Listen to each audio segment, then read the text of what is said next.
Hi, I am Dr. Balraj Naidu, robotic joint replacement surgeon at Onus Robotic Hospitals, Hyderabad. Today we will discuss about very important topic, cartilage defects.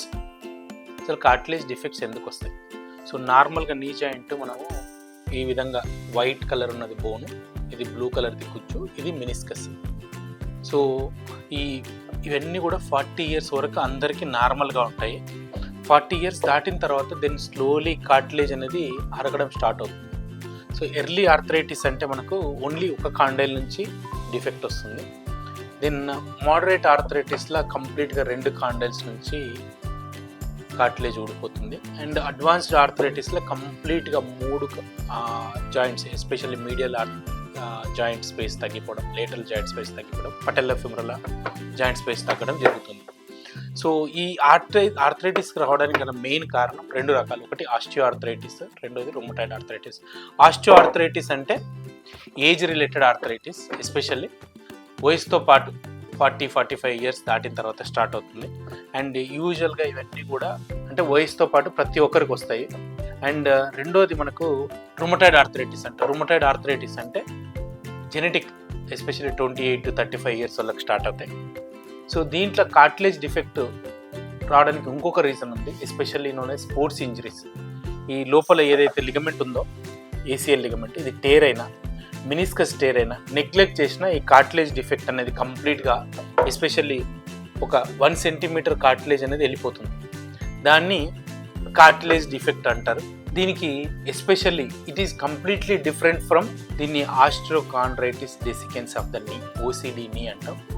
So దీనికి small defect ఉన్నట్లయితే stem cell therapy కానీ PRP injection చేసుకోవచ్చు. So stem cell therapy అనేది very advanced procedure, especially at Ohnus robotic hospitals under Curax regenerative joint centre we are doing this stem cell therapy. So stem cell therapy అనేది small defect ఉందనుకోండి, for example less than 5 mm are less than 1 centimeter ఉంటే we identify that under key hole surgery and we give stem cells in that area. So ఇవన్నీ కూడా very advanced young patients నుంచి extract చేసుకొని process చేసి knee జాయింట్కి ఇస్తాం.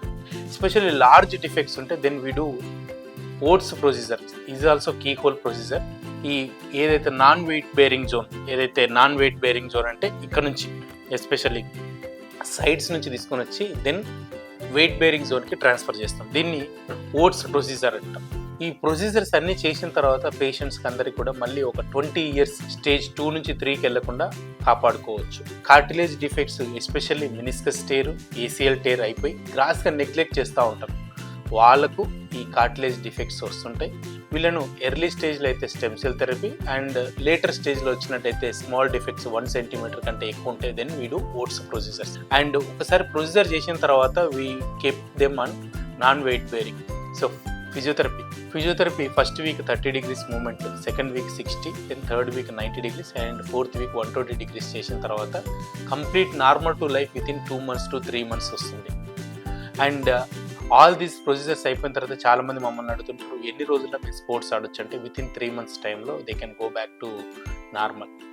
Which age patients we can recommend these procedures అంటే all age group till the age of 45 to 55 provided they are very young and active these procedures. And severe defects ఉంటే then we recommend no knee replacement surgery. Knee replacement surgery only for patients who are like 55-60 years with stage 4 arthritis, డిఫ్యూజ్గా ఉంది cartilage problem అంటే then we recommend knee replacement surgery. So this is all about cartilage defects. Thank you for watching Dr. Balraj Naidu. Please do subscribe to our channels Dr. Balraj Naidu and Onus Robotic Hospitals.